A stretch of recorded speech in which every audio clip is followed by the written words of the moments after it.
नमस्कार, सत्यदर्शन न्यूज मध्ये आपले स्वागत आहे। मी पायल शहा। एक नजर टाकूया आजच्या ठळक घडामोडीवर।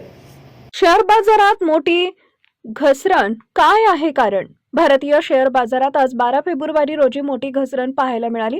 गुंतवणूकदारांनी नफा वसूल करण्याचं धोरण स्वीकारल्यानं बाजारात घसरण पाहायला मिळाली। सेन्सेक्स 559 अंकाच्या घसरणीसह 83,674.92 अंकावर बंद झाला, तर निफ्टी 50 निर्देशांक देखील 147 अंकाच्या घसरणीसह 25,807 वर बंद झाला।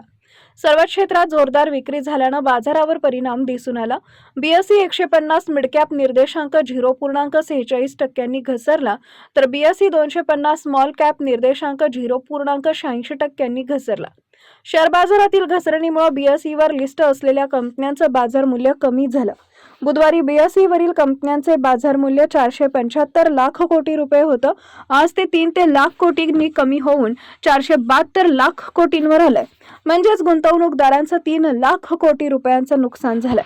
जागतिक शेअर बाजारांमधून देखील कोणताही आधार भारतीय शेअर बाजाराला मिळालेला नाहीये। आशियाई बाजार कमजोर राहिले, तर हाँगकाँगचा हँग सेंग निर्देशांक कमजोर राहिला। याशिवाय अमेरिकन शेअर बाजार बुधवारी घसरणीसह बंद झाले होते।